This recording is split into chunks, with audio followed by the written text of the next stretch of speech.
là l'année dernière, de Simon et de Laurine. Je vais vous présenter donc, le projet que j'ai commencé en Master 2 pour mon stage et je continue toujours aujourd'hui. Donc au sein de la mutuelle des sportifs, j'ai été embauchée en tant qu'enseignante en activité physique adaptée en septembre. Donc je développe le projet Sport sur ordonnance, la garantie Sport sur ordonnance. Le contexte. Alors, depuis quelques années, l'activité physique est présente au sein des politiques de santé publique. Je ne vais pas vous refaire le cours, nous avons des super professeurs ici qui nous ont fait ça. Donc le PNNS tout d'abord, puis différentes études qui ont prouvé les bienfaits de l'activité physique, l'INSERM, le rapport Toussaint. Ensuite, l'HAS qui valide l'activité physique comme une thérapeutique non médicamenteuse. L'INCA qui valide l'utilisation de l'activité physique comme un soin de support dans le cas des cancers. Et enfin, le plan national sport santé bien-être en 2012, qui est un plan entièrement tourné autour de l'activité physique et qui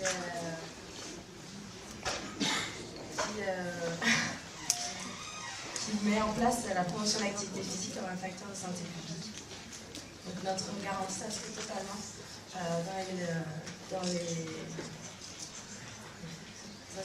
dans ces politiques de santé publique. Le dernier venu, c'est l'amendement 35 bis de Valérie Fondéron, qui intègre l'activité physique dans le parcours de soins des malades chroniques. C'est exactement ce que nous on fait au sein de la garantie. Pour vous mettre un peu, pour vous expliquer ce qui est fait, et pour qu'on puisse comparer ensuite, je vais vous présenter les différentes propositions de mutuelles en France. Donc les mutuelles, depuis quelques années, s'investissent dans la promotion de l'activité physique et le proposent à leurs sociétaires. On n'est pas les seuls à le faire. Donc vous avez ici 3 mutuelles qui proposent un remboursement à la participation de la licence sportive, donc classique, un remboursement d'entre 30 et 70 euros. Ensuite, il y a d'autres processus. Il y a aussi la NGEN et la Malakoff Médéric qui ont essayé de mettre en place de l'activité physique directement dans leur structure pour leurs employés, puisqu'ils vendent des assurances en prévention santé. Ils ont décidé de mettre directement en place sur leurs employés pour qu'ils sachent de quoi ils parlent et pour ensuite les proposer à leurs sociétaires. Et ensuite, il y a une troisième proposition qui est faite, c'est des mutuelles qui proposent le remboursement d'applications ou le remboursement d'objets connectés. Il y a l'Harmonie Mutuelle et le groupe Pasteur qui remboursent l'application Metorise ou qui remboursent des applications comme ça. Au niveau public aussi, il y a des projets qui ressemblent aux nôtres et sur lesquels on s'appuie bien sûr. Donc Eformi, c'est en Méditerranée, Poitou-Charentes qui propose à travers 3 villes de différents niveaux de la prescription d'activité physique adaptée. Ça a commencé le mois dernier, donc c'est encore en cours. Au niveau départemental, vous avez surtout la Savoie qui propose bouger sur prescription, donc qui prend en charge aussi des malades chroniques et qui leur propose l'activité physique avec des enseignants en appart. Et enfin, au niveau des villes, donc Strasbourg et Blagnac bien sûr, et plus récemment Biarritz, qui propose aussi une prise en charge pour les personnes sédentaires, donc en prévention primaire, mais qui utilisent aussi les appâts. La mutuelle des sportifs qui sommes nous, c'est une organisation non lucrative qui existe depuis 90 ans et qui propose, qui assure plus de 6 millions de personnes qui sont des licenciés de grandes fédérations. Donc toutes les fédérations de sport de combat, karaté, judo, taekwondo, la fédération de natation, l'académie, la fédération de voile. Donc on les assure dans leur pratique de l'activité physique. On leur propose une couverture individuelle accident. C'est-à-dire que lorsqu'ils ont eu un accident, on les prend en charge tout ce qui est au-delà de la sécurité sociale. Donc on prend en charge les frais médicaux, l'hospitalisation et toutes les pertes de revenus qui sont liées à l'accident. En 2015, la mutuelle des sportifs a décidé, voulait passer au niveau au-dessus et innover en activité physique. Et en s'associant avec la MAIF, ils ont décidé de proposer la garantie sport sur ordonnance. Donc, la garantie de pension ordonnance a été souscrite par la MEIF pour tous ces sociétaires. Donc c'est une garantie qui ne nécessite aucune franchise. Donc, elle est gratuite pour tous les sociétaires MEIF, qui présente deux types de profils différents. Soit des affections longue durée, donc qui sont citées ici, donc on prend en charge des personnes atteintes de diabète, de cancer, des affections psychiatriques de longue durée, telles que la dépression, et des formes graves neurologiques et musculaires, telles que l'épilepsie. Le deuxième type de profil, c'est des personnes qui, suite à un accident, donc ça peut être un accident de tous les jours, un accident de la vie, un accident d'une pratique sportive, qui présentent un handicap lourd. Donc là, je vous ai remis, c'est un terme d'assurance, la LTP, l'atteinte à l'intégrité physique ou psychique, supérieure à 20%, donc c'est des handicaps lourds, comme à la paraplégie ou tétraplégie. Ces deux profils, donc ces deux pathologies, doivent être diagnostiquées après le 1er janvier 2015. La garantie a été créée à ce moment-là, donc c'est une clause du contrat. Donc si les personnes présentent ces caractéristiques, ils sont pris en charge sur 2 ans avec une enveloppe de 500 € qui est mise à leur disposition. Donc comment ça se passe? Alors on parle du principe qu'il faut être motivé. Donc c'est la personne qui appelle, qui a entendu parler de la garantie et qui nous appelle pour bénéficier de la garantie. Donc on a des personnes qui ont envie de pratiquer et qui connaissent déjà un peu les bénéfices de l'activité physique, enfin, qui ont envie qu'on leur propose quelque chose. Suite à ça, on a une plateforme téléphonique d'enseignants en APA qui met en place un bilan éducatif partagé, donc de type éducation thérapeutique. Et on va à peu près leur demander leur vécu en activité physique, ce qu'ils ont déjà fait, ce qu'ils ressentent, si c'est un plaisir ou pas. Et ce qu'ils demandent, ce qu'ils ont envie de faire, c'est les pratiques qu'ils ont envie de faire. Souvent, ils sont déjà renseignés sur ce qu'ils avaient envie de faire, ce qui est autour de chez eux. Donc voilà, on fait à peu près un état des lieux. On met en place des objectifs pour les 2 années à venir et un projet en activité physique adaptée. Suite à ça, dans leur discours, on a essayé de voir si, dans leur parcours de soins, un médecin avait déjà parlé avec eux des bienfaits de l'activité physique, sur la santé et plus particulièrement sur leur pathologie. Si un de leurs médecins leur a déjà parlé de ça, on va utiliser ce médecin pour qu'il leur réalise une prescription d'activité physique. On appelle ça un certificat d'aptitude. Donc c'est un formulaire qu'on a rédigé qui nous permet d'avoir des limitations, mais surtout des conseils sur des amplitudes ou sur des parties du corps à cibler.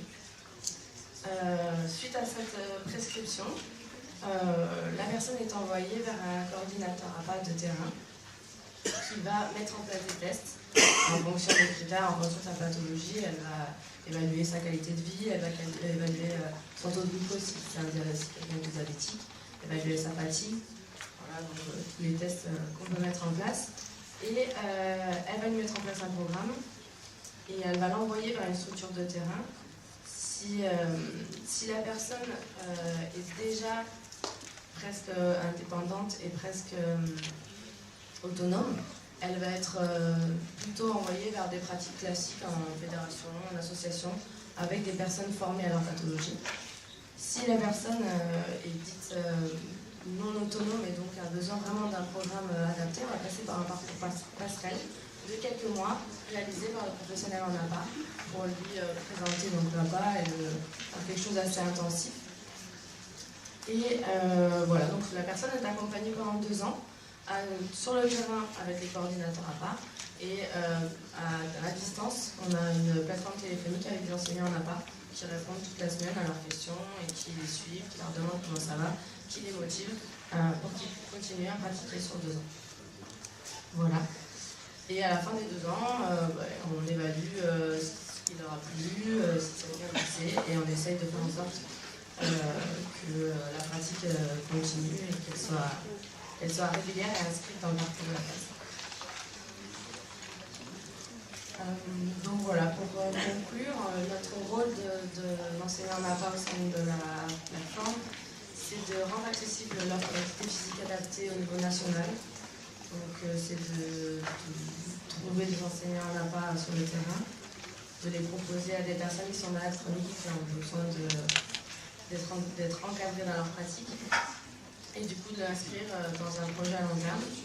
On a un rôle donc qui nous permet de, grâce à l'assurantiel et au monde de l'assurance qui travaille beaucoup avec des fédérations, on fait le lien entre les fédérations, on fait le lien entre le milieu médical et les médecins qui prescrivent, les centres hospitaliers qui reçoivent les personnes atteintes de cancer, les personnes atteintes de diabète, et on fait le lien avec les APA de terrain, on leur donne ce rôle de coordinateur, et aussi avec les instances de santé publique. Ça nous permet en dessous bien sûr les ARS, les DRGSS, on suit ce qui est mis en place, on essaie de ne pas créer de doublons, et on travaille avec eux. Voilà. C'est un peu difficile de parler de ce que je fais tous les jours, puisque je suis dedans, parce que je sais que vous avez des questions. Je suis ouverte aux questions.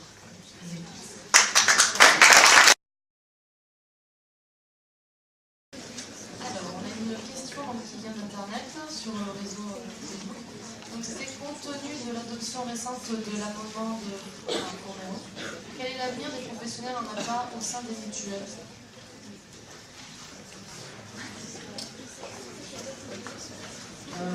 Nous, en fait, jusqu'à présent, on n'avait pas forcément besoin de cet amendement, puisque on n'avait pas besoin de financement. Là, juste cet amendement va peut être l'essai dans ce domaine-là. Mais après, ça va nous permettre d'avoir des visions plus grandes sur ce qui se fait en France. Les enseignants à pas de terrain vont se faire connaître, c'est ce qu'on cherche. On essaie de trouver des enseignants à pas dans toute la France, de travailler avec eux. Donc ça, cet amendement va nous permettre d'avoir une meilleure vision sur ce qui se fait de terrain, sur le fait de pouvoir s'appeler des enseignants en APA et des éducateurs sportifs, de faire la différence et de vraiment donner un rôle très important à ces coordinateurs à pas de terrain qui vont faire le lien entre les différentes structures, entre les éducateurs sportifs de terrain qui vont mettre en place l'activité, entre les fédérations, les centres hospitaliers.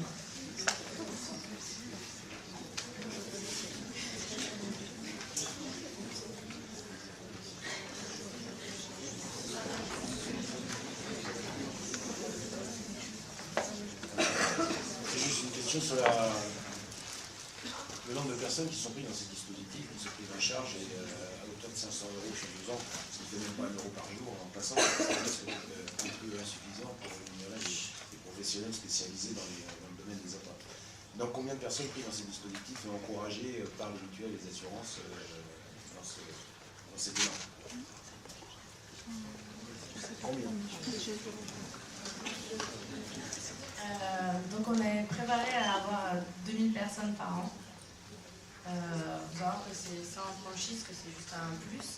C'est un encouragement, c'est un encadrement. Bien sûr, c'est pas assez, mais c'est toujours ça. Et donc là, pour le moment, on a plus d'une centaine de personnes qui sont entrées dans le dispositif, qui veulent entrer dans le dispositif et qui ne sont pas forcément entièrement dedans. Il faut savoir que la date d'entrée dans le dispositif, c'est d'être diagnostiqué après le 1er janvier. Donc c'est ça la limite du projet. Plus on va avancer, plus on va dans le programme. Pour le moment, en tout cas, de ce qu'on a mis en place avec 500 €, on arrive quand même à faire pas mal de choses. On n'a pas eu de problème à demander aux personnes d'investir de leur poche. On trouve. Après, c'est vrai que le professionnel n'en a pas plus cher qu'un. Tu veux répondre? Oui, vas-y.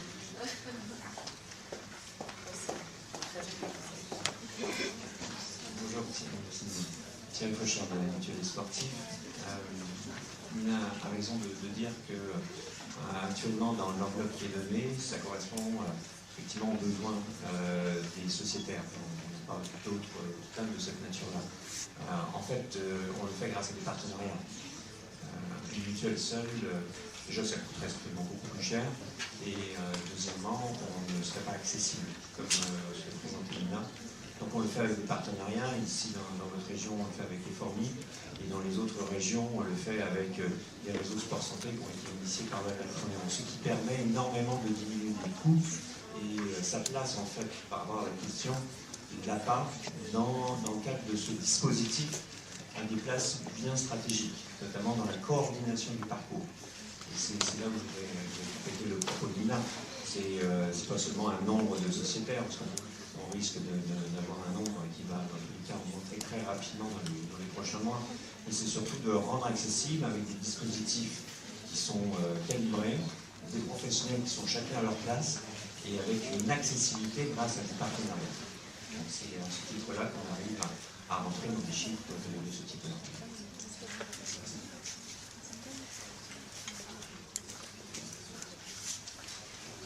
Merci. Une petite question pour aller dans le sens de la question de M. Laurent. Merci Karina pour la présentation. Il y a eu 2 témoignages successifs. Le tien, tu as bien précisé que les personnes qui rentraient dans le réseau le venaient sur leur propre initiative. Ils vous appellent, donc il y a une forme de motivation. Tu as bien insisté là-dessus. Je pense qu'on l'a vu aussi avec le témoignage juste avant. Vous avez souligné le fait que vous n'avez pas été renvoyé directement, incité à aller vers ces réseaux, que vous l'avez fait de votre propre volonté. Du coup, ma question, je pense finalement, enfin, moi, ma vision des APA, je pense qu'il y a une grande partie quand même des populations qu'on accueille qui n'ont pas forcément envie de faire de l'activité physique. Comment ces dispositifs aujourd'hui peuvent répondre à finalement toutes ces personnes qui ne sont pas motivées?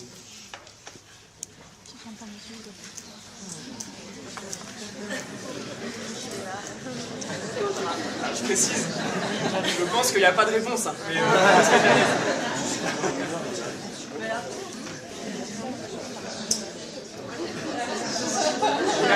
je peux peut-être un petit mot, je ne peux pas te mettre en difficulté, c'est pas l'objectif. Nous, à travers le milieu des assurances, ce qu'on essaie de faire, c'est toucher des gens qui ne sont pas dans l'activité physique adaptée, qui ne sont pas dans les facs, qui n'ont jamais accès à ça. Donc on essaie d'aller dans des endroits où on va chercher des gens qui ne se sont jamais posé la question d'utiliser l'activité physique dans leur mise en charge. Donc on va au salon de l'assuré, on va dans le salon des maires, on essaie d'aller voir. C'est pas la personne, ça va peut-être pas venir d'elle, mais on va aller voir les services de santé des villes, on va aller voir de leur proposer. Je le vois passer, moi dans mon rôle à la mutuelle aussi, c'est de travailler dans la communication, de publier des articles sur le fait que l'activité physique apporte des bienfaits. Et plus les gens ils vont le voir sur les réseaux sociaux, ils vont le voir sur les choses, ils vont se poser la question. C'est leur proposer dans leur vision tous les jours l'activité physique comme un apport, un soin. Et qu'un jour ils se disent, ils seront dans la situation, ils disent ah ben j'avais vu quelque chose, c'est de multiplier la présence de l'activité physique dans les réseaux sociaux et c'est bien.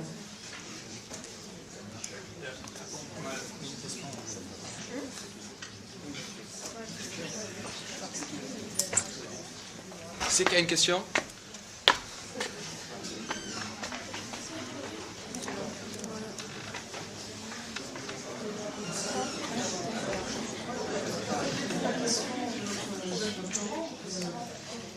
La réflexion, elle se porte aussi sur justement l'impact de la prescription maintenant par les médecins.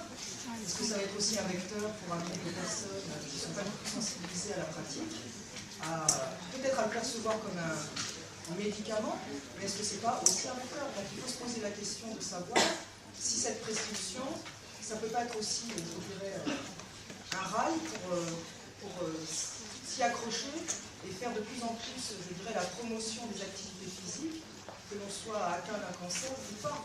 Donc je crois qu'on a, de mon point de vue, une grande réflexion à mener, et c'est ce qu'on essaie de faire quand on travaille avec la jeunesse, c'est d'être certes sur le terrain pour apporter quelque chose aux sujets pratiquants, patients, on les appelle comme on veut, mais surtout d'avoir aussi, je dirais maintenant, une mission quasiment, je dirais, d'information autour de soi à travers ce genre de manifestations, etc.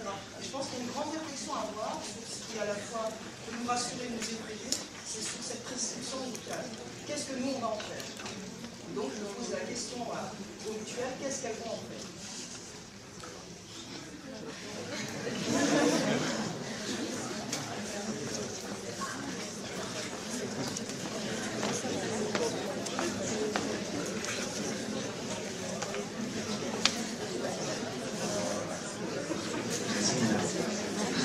Est-ce que les mutuelles vont faire de la prescription qui vient d'être adoptée par l'Assemblée nationale?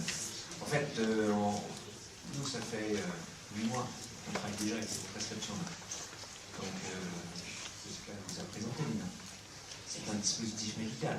Une prescription avec une ordonnance de plus en plus précise en fonction de la formation qui va être donnée auprès des médecins, qui est largement insuffisante sur cette dose, qui est beaucoup plus dans du conseil, dans l'orientation, mais pas encore sur les doses réponses, en fait, fréquence, intensité, etc.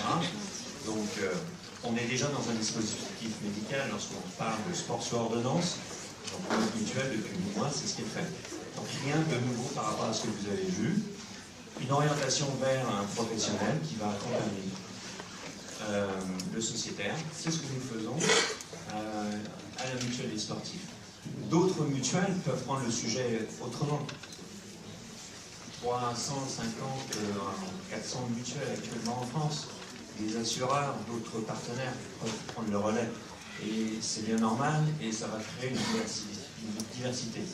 Donc moi je peux vous répondre, et Nina l'a très bien exprimé ici, on est dans un dispositif médical, on s'inscrit complètement dans effectivement le levier du médecin. Et ensuite la motivation dont vous parliez un instant dans vos propos, elle est effectivement aidante. Je parle à vous madame qui est concernée, elle est aidante, elle ne suffit pas. Donc elle doit être complétée par des professionnels qui sont ici dans la salle.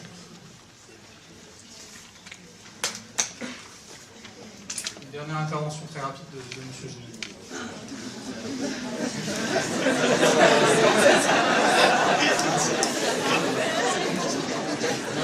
Je vais être rapide.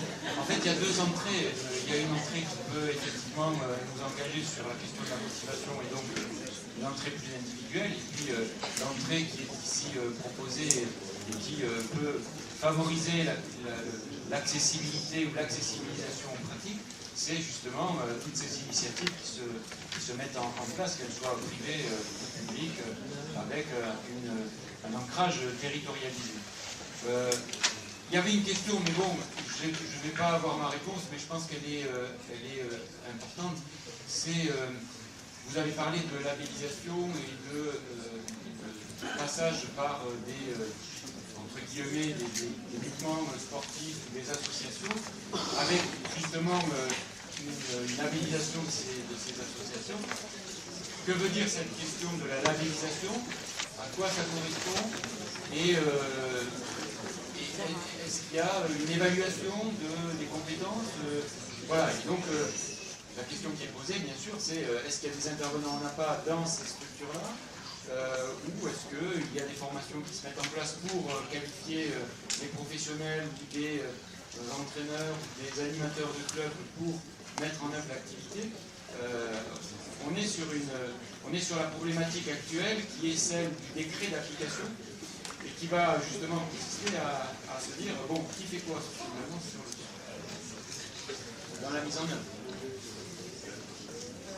Du coup, nous, on se sert des réseaux sport santé qui sont mis en place, donc il y en a 5 en France, Effort MIP, Champagne-Ardenne, Picardie et